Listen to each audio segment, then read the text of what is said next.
Let me just bring this up here.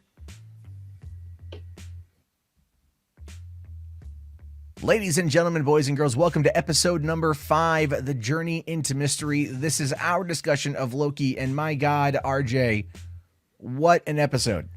I know. So many fantastic Easter eggs, character development, so many big reveals and moments. I mean, I thought this was absolutely fantastic. And 100% confirmed proof that it's not woke. We have it. A thing happens. We'll talk about that. But it dispels the myth that this is wokey. Yeah, this is definitely not Loki, the series. No matter what some people out there want to say, it is not like that at all. But coming off of the heels from episode 4, I mean, with that end credit sequence, that was clearly an homage to Avengers in 2012, which was great. And the director herself confirmed that was the intention. I know, I love that. I thought that was pretty hysterical. This goes to show you that the show is very aware of what it is, and it very much wanted to play into that, which ultimately was what this episode kind of showcased, in my opinion, at least. So Loki is on. Did we ever get the planet name that he was on? They called it the Void.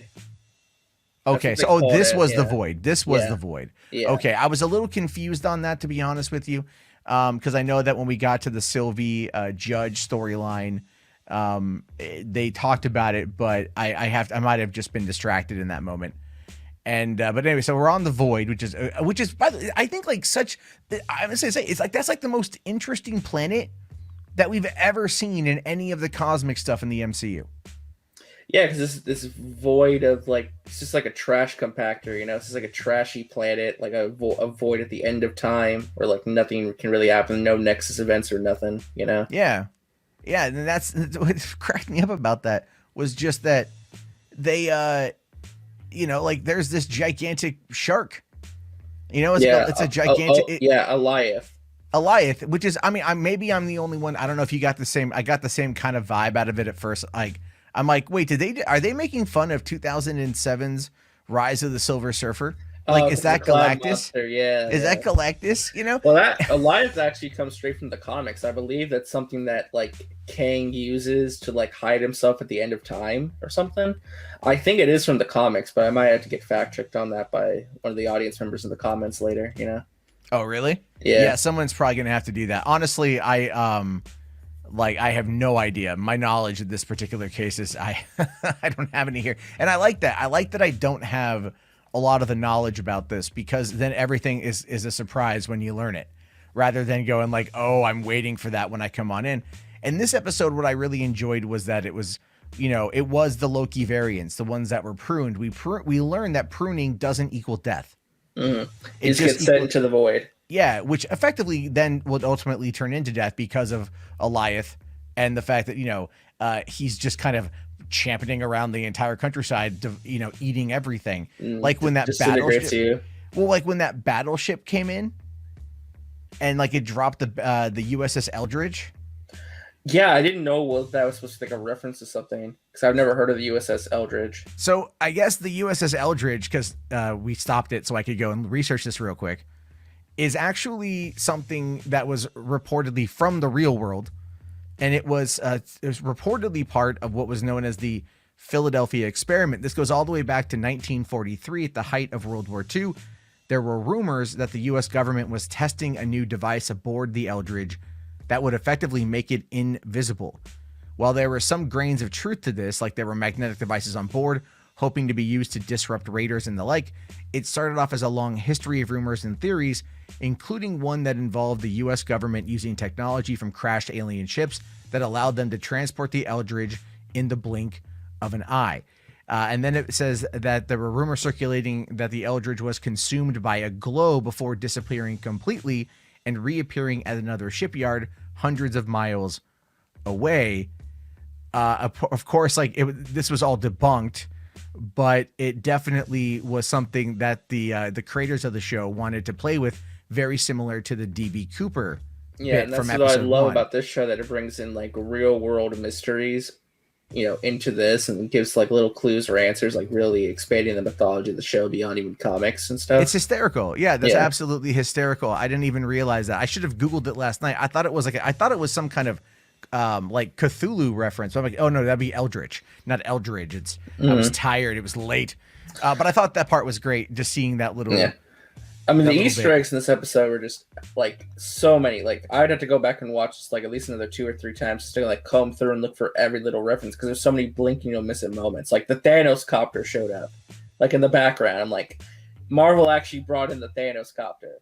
Like that's hysterical. Like that's awesome. You know? Yeah. Well, what exactly is the Thanos copter? Because I have no idea. It's kind of like a meme. You know, it's like there's like a comic where like Thanos has like this helicopter and he's driving it and stuff. It's just like a joke between Marvel fans, like, "Oh, Thanos is gonna go in the Thanos copter," you know. It's just kind of like something that they just did for fun. Like it's just a big joke between Marvel fans, you know. Well, and this kind of felt like the place to have it, you know, like the giant Yellow Jacket helmet, and like where did that come from, you know? Because obviously indicating that Yellow Jacket became like Giant Yellow Jacket. I don't know what his name would be. Yeah, you know? And we had freaking Throg, dude. Throg was in the freaking episode too. Yeah, that was interesting. I didn't know what that was at first. I saw Mjolnir, and then I saw the jar, and I watched it on my computer. I didn't watch it on my big screen last night. And so like I'm like, it passed by it, and I'm like, is that Thor? Like mini Thor in a jar? And then it's Throg. Because like it has like the label on the jar, and it's like I think it's like TR and then a number. It's the number of the like comic where he got It's like 365, I think. I saw some people because after the episode was over and you had commented that it was Throg, I Googled it and I'm like, oh, that's pretty cool. And that's such a weird thing to throw in there. It's just like a super weird thing to throw in. Yeah, poor Throg is stuck in the jar and can't get out. Like I don't know if you noticed, but he's like yelling out, like I think he was saying "help me" or something because he was stuck and couldn't get out. And then but then he's trapped underneath the ground, so he ain't going anywhere. But was also really interesting, and maybe there's a reference to this, I don't know, but you know what else was surrounding Throg? Was a whole bunch of like cafeteria food trays. I didn't even notice that. Yeah, I don't know why. There was just a whole bunch of like cafeteria food trays that were there. Maybe they just like wanted to like quickly reuse the assets and like have it pad out the scene. But like I just noticed that. I thought that was interesting. I did enjoy though that like when Loki did encounter the other variants, like Boastful Loki and Classic Loki and Young Loki and Alligator Loki. Those are their effective names, although clearly the internet has other names for them, like Croaky for the alligator, which I think is a better name. I think it's a better name. Croaky is way better. It's like slips off the tongue, you know? It really does, but it's completely the wrong species. I mean, like, well, pseudo close to or something, but yeah, they're different species, aren't they? Yeah. One of the best lines in the episode actually was when Loki's like, and there's an alligator here, and it's like, that's not even the strangest thing here. Like, it's like, it means nothing to me at this point because I've seen crazier stuff. Yeah, I thought that was great to see utter acceptance of there being an alligator Loki right there. And then also Mobius later on by going, well, how do we know he's a Loki? I mean, he could just be wearing the horns. But then that's also could be part of the long play. You guys like the long game. So I guess I would make him a Loki. That was hilarious. This episode had like a lot of great humor. It did. It had a lot of love, a lot of heart, a lot of great humor, and I enjoyed the introduction of these new guys. I really honestly thought like they were going to be joining the team, what was great was the fact that they were hiding out in like an underground bowling alley. I think it was a bowling alley. Yeah, like a mall or something. It was something because it was something that they were hanging out in, which I thought was a really cool set. And there's a lot of little things to look at in the background. I need to watch it again on my big screen to really really enjoy it. Yeah, it's interesting you could say the other Lokis treated young Loki as like the king, right? Because he was the one who killed Thor. That was his Nexus event. That's how you know that version of Loki is not to be messed with. Yeah, a little kid, and he's sitting there drinking an ecto cooler. Did you catch that? I couldn't tell if it was an ecto cooler. It was a high C ecto cooler. Yeah, okay, that's awesome. It's awesome. Because they're sitting there they're drinking booze, and he's sitting on the throne drinking a high C ecto cooler, and you're like, oh my god, it's like that maybe Sony allowed that to happen because of Marvel's deal with Spider-Man. They're like, hey, you're not going to say nothing, right? That part I thought was pretty great. I enjoyed old man Loki telling his backstory about how he survived. Yeah, so I guess the implications that for all of these Lokis, like the end of their timeline, like the end of their life is getting killed by Thanos after Ragnarok. That's the implication, it seemed to me. But that Richard E. Grant, the old Loki, said, "Well, yes, but I didn't use a knife. I used my magic to like conjure this up and trick him. Like magic's so powerful, even Thanos didn't realize what was going on, and I faked my death. And I just went to go live in isolation until I was like missing my brother." Well, and I think the thing was though, like he created an excess event by vanishing, but because he didn't cause a footprint, and he didn't try, he exited from the normal timeline in a way that would be completely inconsequential, like for it to go forward. Then there'd be no reason for him to, I guess, like be pruned by the TVA. So he lived in isolation for a very long time. But then, when he wanted to go back, and we don't know. I mean, you figure, how old was Loki, in Thor's 5,000 years old. How old is Loki at this point? How long would Richard E. Grant, old Loki, have to stay in isolation to grow to be that age? Mm-hmm. So that's a long time. And then, of course, as soon as he goes to kind of rectify things, that's when the TVA pop back up, because then at that point, his Nexus event would then start having the impact on the Sacred Timeline. So I think that's what that was. And that was very fascinating. That was also very heartfelt too. It's like, I got lonely. And you're like, well, yeah, that makes a lot of sense. Yeah, he wanted to see his brother again. Like if his brother was alive or even cared, Yeah.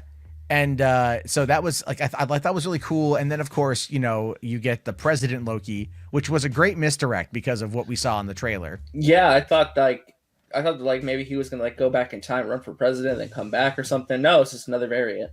Well, I thought he was going to end up like taking over whatever planet that was on, right? Like I thought he was going to end up raising an army Loki style because he needed it. But because also like how much time do you have to do that in these 45-minute long episodes? So, I mean, obviously they needed to kind of streamline that by having President Loki come on in and then make a deal with Boastful Loki to be the traitor. And that's what I was making the joke to RJ earlier. I'm all like, no, the black guy was the traitor and the criminal. Yeah.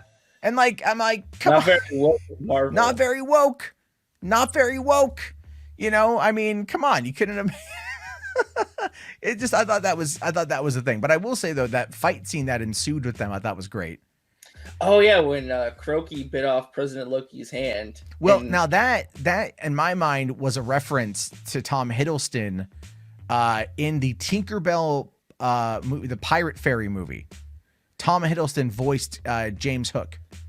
Are you serious? Tom Hiddleston was in those Tinkerbell movies? Yeah, he was in the one Tinkerbell movie, the Pirate Fairy, and he played. Yeah, he was Captain Hook before losing his hand, because he doesn't lose his hand in that. But yeah, and the reason why I have a 3-year-old daughter who loves those Tinkerbell movies, I've seen them more times than I care to count.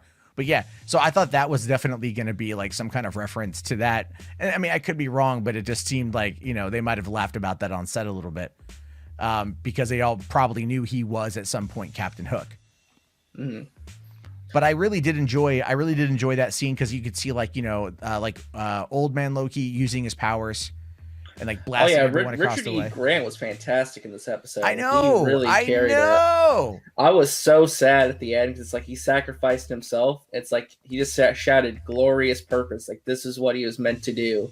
Yeah, I know. I was like so bummed. I'm like, yeah, give us more Richard E. Grant. Like, it made me think back to that video he put out on Twitter after watching the Rise of Skywalker premiere, where he was like, we were cheering and we were laughing and crying and our hands pumped in the air. Right? And then you see Rise of Skywalker and you're like, did we see the same movie? But then here, and I like Rise of Skywalker, but I can still say that. And then it's, then here you're like, yeah, dude, that's it right there. That's what chimes in. Yeah. I was actually bummed out that he died, cause it's like, he was so great. I wanted to see more of him. I know. Maybe they'll go to some other existence or whatever, and they'll find a way to bring it back. Because in these comics, no one's ever really dead. Yeah. Young Loki's still around though. Maybe he'll get young Loki. To the main timeline. They've been establishing Young Avengers. They've been establishing Young Avengers. All those characters, and they're like not even really subtly hinting at it as being a thing. It's like they're introducing everybody, and so now all the fans are picking up on it, and I think that's going to be a lot of fun to see where that goes. But I mean, the thing is, like, Kid Loki and Alligator Loki are alive. Yeah, so I think this means that Croaky will be one of the newest members of the Avengers when they make the next one. Probably. That would make a lot of sense. Yeah, that would be pretty funny to have him pop up because he was also, like, I'm not gonna, like, he was an awesome character. That alligator had sass, you know, and like he attacked people, and it was it was actually pretty fantastic. I really enjoyed that quite a bit. Well, man, like, okay, so one of the things like we haven't really touched on is Sylvie's story, and how that whole thing is kind of gave us a bit of insight into not only the judge and what her motivations are, but just like kind of how corrupt the TVA really is. Mm. So do you think that she's like, because I know she was lying to Sylvie about a lot of stuff, but do you think she's genuine in that she doesn't know who's really behind all this? Yeah, And she wants to know too. I believe so, and that was everything to do with B15's conversation. But kind of going back though, what I thought was interesting was like, because I like that, you know, they kind of tried setting it up like the judge, even though she was lying, that she was as confused as Sylvie, and she was trying to like play it up to go like, no, you and I are on the same side. Clearly we got off on the wrong foot. But I also didn't really buy that because of her reaction when Sylvie asked what her Nexus event was, and the judges are like that, this really callous response of, I don't remember, you know? And I'm like, okay, like she's definitely bad. But when she is trying to stall for time with Miss Minutes, that was actually pretty cool. I like that. Yeah, for sure. I thought it was interesting because it's like Miss Minutes is like, because I think Renslayer was telling Miss Minutes like, oh, I need information on the founding of the TVA and the beginning of time. And she's like, Miss Minutes like, I don't know about that. And then Renslayer's like, well, the person in charge of all this is probably in danger, so I need to help him. And then she's like, oh, okay. Makes me wonder if like Miss Minutes is like obviously she's connected to whoever's behind all of this, but like, is she like just this AI? Is there something more going on with her? Heck, Well, maybe Miss Minutes is the villain behind it all. She's the one. Well, in that castle. There's been theories that Miss Minutes is behind it all. And I've seen those theories been rocking around since the first time we saw her in I think it was episode 2. You know, or well, when Loki and her were first talking in episode 2. I've heard those rumors. Now I don't know how much. I believe she's definitely in cahoots with whoever is behind everything. But I'm telling you right now, though, I do think that it is not going to be Kang. I don't think it's going to be Kang at this point. Really? You don't think it's Kang? I don't think it's going to be Kang because we got one episode left and they have to introduce a villain in one episode. If they would have introduced Kang in this episode, I think it would have made a lot of sense. However, there's a couple things with that we'll get to because I don't want to kind of get off track with the story. What I liked was Sylvie, like, she clearly cares for Loki. And when she's backed into a corner, when she realizes that Loki's not actually dead, that he's still maybe alive, she prunes herself to go to the void in order to find him. And I thought that was really cool. Yeah. And then, of course, you know, her seeing like Alioth, and then here comes Mobius. Yeah, in the pizza delivery car. In the pizza delivery car. You know what made that scene even better though? If it was like there's an ocean and he came in on a jet ski, that would have been perfect. That would have been too on the nose, though. I think that would have been too. That would have been too on the nose. But I think it would have been even funnier just for like brand synergy if it would have been a Pizza Planet delivery car. Oh, that would have been funny. That would have been funny. That would have been really funny. Although it might have taken away from the overall scene in question.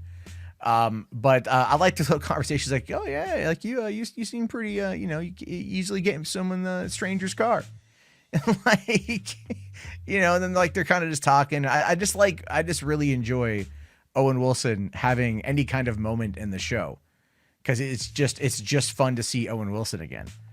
And then of course like they all kind of converge at the same place. I did think that was a little kind of, you know, moving the story, like they have to move the story along, but they're both on their way to go and like, you know, enchant Alioth or fight Alioth, and they find each other and then they go to formulate the plan.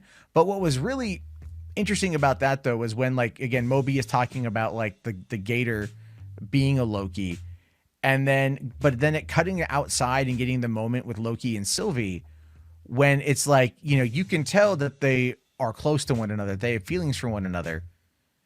and it's like, but they don't know if they can physically be together. That's the vibe I got off of it. There's definitely a camaraderie between the two, and they definitely care about each other. But there's like a hesitation on both of their parts to like engage with their feelings. You know? Yeah. Well, because she probably somewhere in the back of her mind thinks that he's gonna backstab her. Yeah. She even asks him, "How do I know you're not going to betray me?" Yeah, and he's like, "I'm not going to. Like, I'm not that person anymore." And he's gone on enough of a journey to kind of have that kind of character transition. The character transition that he also got going through Thor: The Dark World, Thor: Ragnarok, and leading into Infinity War. So it's like, so this is just kind of an expedited idea, but it does kind of show you that the Lokis can change when taken out of their environment. Or when given the opportunity to change, they will eventually come to it. And I think that's the character development here. Yeah, and Richard E. Grant was commenting after like the Boastful Loki betrayed them. It's like, that's the fate of all of these Lokis. Anytime, like, we're always going to backstab each other, always end up being alone. And anytime we try to change, we get the TVA comes after us. That's why Loki says that's why we need to burn the TVA to the ground and like, destroy it, so that way we can change. And I thought that was really interesting, because it does go to show you a bit more of like just how they're trying to, because again, I think we talked about this last week, where Michael Waldron had said that the show is about, it is about self-love and it's forgiveness and acceptance and all those things, and trying to be different. That's kind of the whole point of the character of Loki here, is to be a better person. And the fact that like every time they try, the world just kind of throws challenges in their face or tries to stop them cold by killing them. So that's a very interesting way of approaching it, but it also shows that they're also survivors and they can survive. And then still maybe, I don't know if persevere, but they can definitely, survive for a while. But what, like, then, so their plan to go and enchant Alioth was a very interesting one, because I was like, that's a tough order, and they did it really well. Mm-hmm. But what I thought was really emotional on that one was like when Loki gives Mobius the tent pad, and is like, what do he's like, I'm staying here with Sylvie, and then he's like, what are you gonna do? He's like, I'm gonna go burn the place down. So I'm like, all right, that's setting up what they want to do there. Which I thought was really good. And then, of course, the emotional, like the farewell between the two, which is not the farewell, but yeah, no, for sure. And that was great, actually. Seeing like Mobius went for the handshake and Loki decided to give him a hug, and then he said, "Thank you, my friend." Yeah, and then he looks at Sylvie and goes, "You're my favorite." Yeah, I love Owen Wilson in the show so much. Yeah, like because he's like he's changed her a bit. And then, of course, with Old Man Loki and Kid Loki saying like, we're going to stay here. This is our home. That was a very interesting approach to it as well. I thought they would have wanted to get out of there, but they probably thought, look, here we know how to live. Here we can survive. Yeah, there's no guarantee that plan's going to work anyway. Yeah, and so it's like at least, they won't have to deal with the TVA coming after them again. But now, before we get into the finale of the episode, I do want to quickly get back over to that whole conversation with the judge and B-15, because that was interesting in and of itself, where B-15 realizes that the judge, while evil, is not behind it all, and is also very much unsure of who. Now, I do think that the judge knows that the timekeepers weren't real. But yeah, I mean, she must have found out when she got into that high-ranking position, because she has a direct connection to the timekeepers. Yeah, so it's whoever is behind Alioth, whoever is behind that character. That is who is definitely controlling everything. But it did seem like at that point that, that the judge was as, I guess you could say, in the dark as Sylvie was, but her motivations were not to kill that person and to end the TVA. But her motivations, I think, were really, when she said to Miss Minutes, they might be in danger. So I need to go and find a way to get to them in order to protect them. Yeah, it's about protecting that person and keeping the stability of the TVA, not letting it fall into chaos. Yeah, I really think she's just going for her own. She's really pushing for her own job security on that one there. That's. Yeah. By the way, why do you think they didn't prune B-15, but they locked her up in that prison? I don't. I think because they wanted to interrogate her about the the whatever it is about the enchantment, because they're going to need to, because the judge is going to need to get as much information about Sylvie and what power she has and what she can do in order to be able to try to stop her, because she knows Sylvie will and that was the whole line that that B-15 had said at the end there. She goes, no, you see, but Sylvie will get there before you because you want it. She needs it. And the difference in the motivation and how far willing to go. Now, I would say that the judge is willing to go pretty far, as seeing that she killed, was it C-20? Yeah. So, I mean, she'll probably go pretty far to get there, but she also doesn't want to sacrifice. Now she's also trying to protect, I guess you could say, like, what the TVA is. And protect it, and doesn't want mass chaos or panic, because if people find out that it's all fake, then they're going to turn against her. And she doesn't want that. She still needs power and control. And this is why Mobius going back now is going to be very interesting, because whatever he does next is very much going to throw a wrench in those works.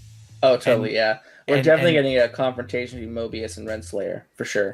And I think we're going to find out that there's been multiple variants of him is what I think. So because of the coffee rings on the table. You caught the coffee rings on the table. Yeah, that's kind of the water rings, whatever you want to call it. Yeah. So that's kind of what I think is going to happen on that one. But it's going to be very interesting to see when Mobius goes back to the TVA. But so getting into the finale here, obviously, they went up. They needed to wait for Alioth to branch outward so they could grab onto him and try to enchant him.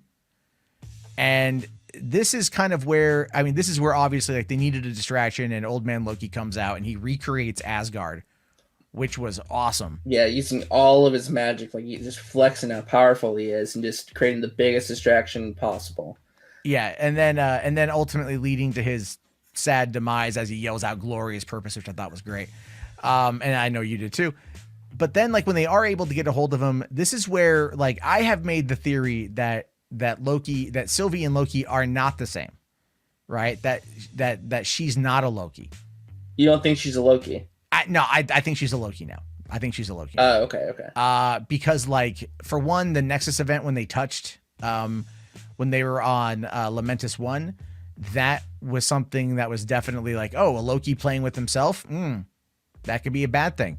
But on the Void planet, they could be together because there's no Nexus events that can happen there. Right. So there's nothing that could happen.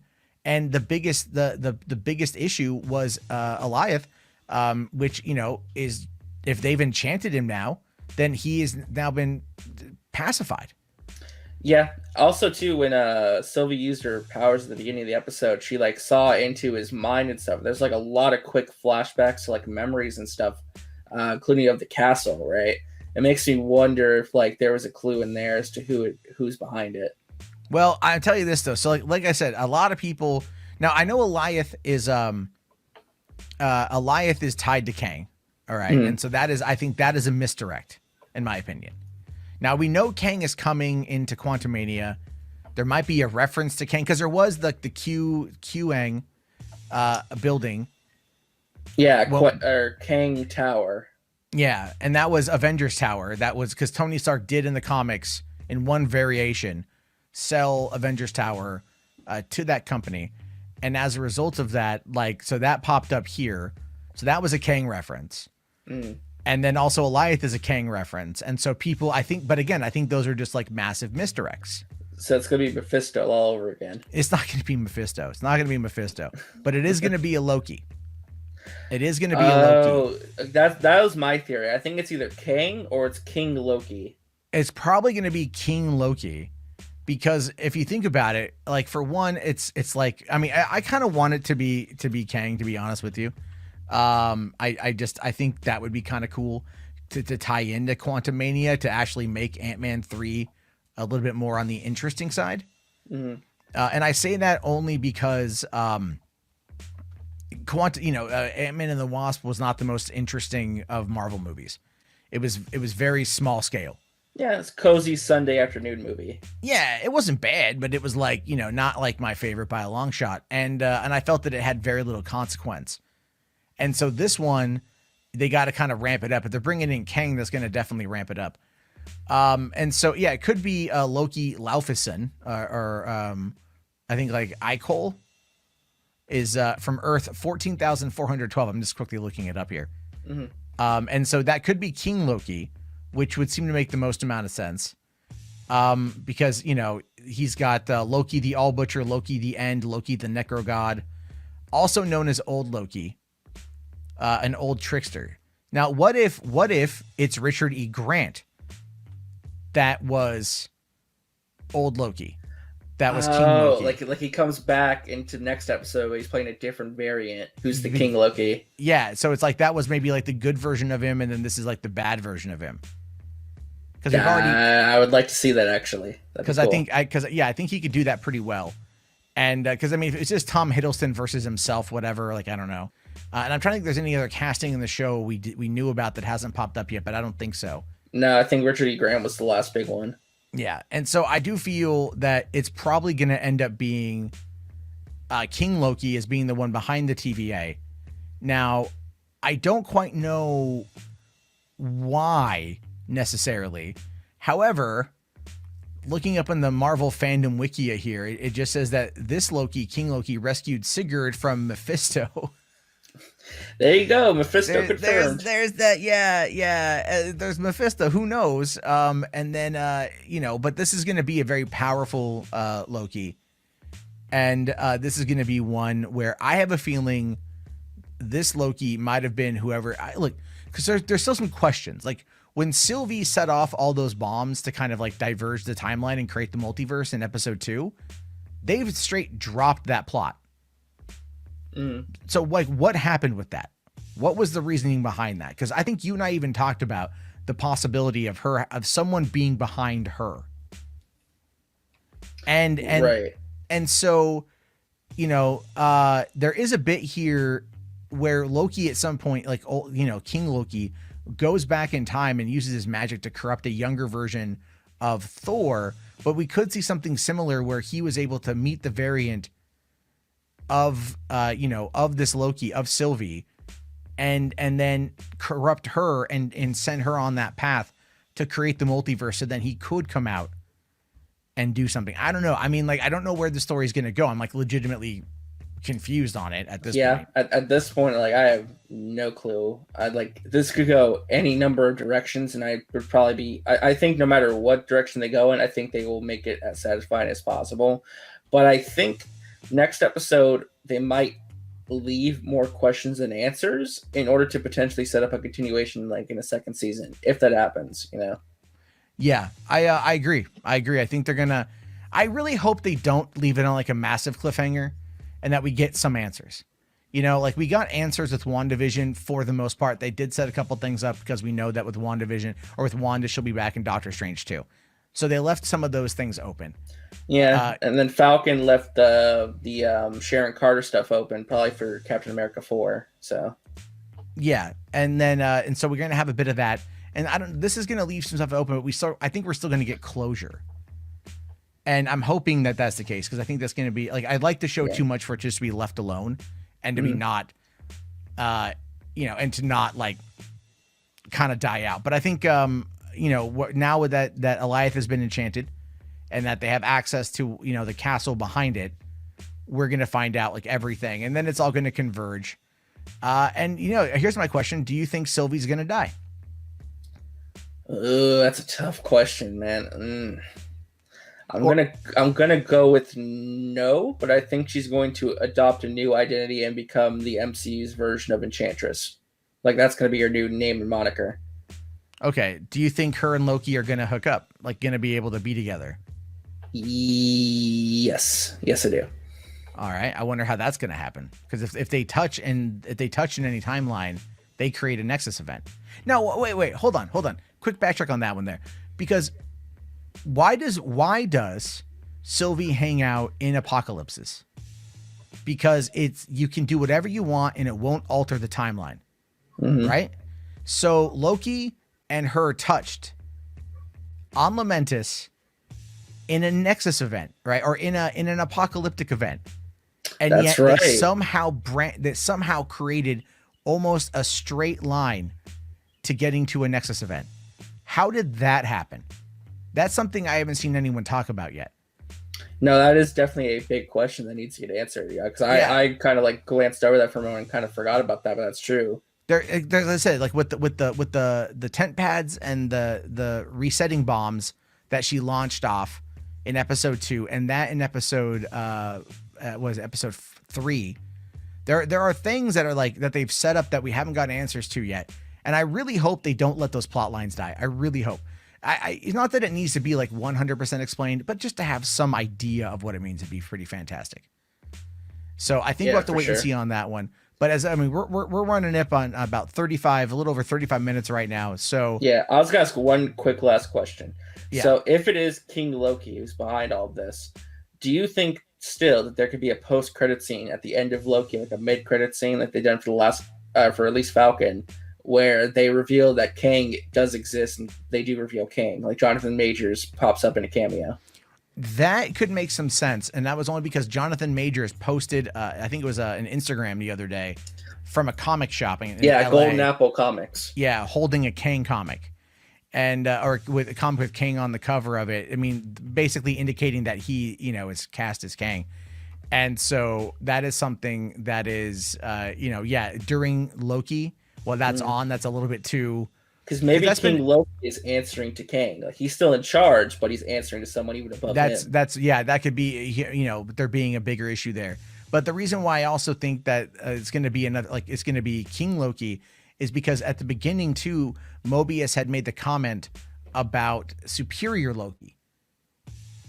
Remember, because he kept saying that our Loki is not the superior Loki.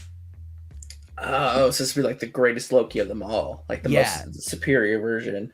Yeah, because remember, Loki keeps saying that the other variants are just kind of like subpar versions of him. But Mobius is like, no, there's this, you're not the superior Loki. And we're kind of meant to think that was Sylvie. And in some respects, that might be her because of her abilities. But even then, her and him are kind of evenly matched because they're the same person. Yeah, and now Loki has grown his magical powers. Now he can enchant too. Yeah, so obviously at this point, there's going to be something big that's going to be happening next week with that. And I think we're going to meet the superior Loki, King Loki, and that's who's behind it all, at least for the TVA. But yeah, probably working with someone like Kang as a way to open the door into Ant-Man, which comes out next year. Yeah, makes a lot of sense. I think Ant-Man comes out next year. Yeah, because they're shooting it now. Actually, I think it's 2023. Is it? I think it's 2023. Yeah, it might be. It might be 2023. But I know they're shooting it either now or very soon. So it is what it is. We'll see it when we see it, but at least they're laying the breadcrumbs now to get people really hyped up for it. Yeah, absolutely. Well, all right. So final thoughts on the episode. Yeah, I thought it was fantastic. I think it had a great amount of comedy, gave a very emotional episode. I felt like this is the best kind of penultimate episode to the finale you could possibly get for one of these shows. I thought Richard E. Grant was fantastic. I love the chemistry between Sylvie and Loki. And I'm ready for next week, man. Next week's going to be fantastic. I can't wait to finally find out what's in that castle and what happens from here. Yeah, I'm like, I was on the edge of my seat for most of the episode last night. And then I almost hit you up and I'm like, you want to do it now? I'm like, no, I should probably go to bed. Right. I'll take a nap before next week. We'll do it. It'll be a long night, but it'll be a good one.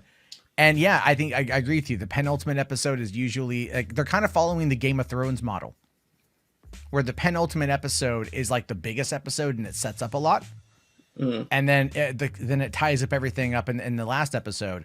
But the vibes I got out of this one, for the sheer size and scale of Alioth, were very much like the Mandalorian season 2 episode 1 with the Krayt Dragon. Oh yeah, totally. Yeah, again, this show continues to feel so cinematic. Like this episode, out of all of them, especially felt like a movie.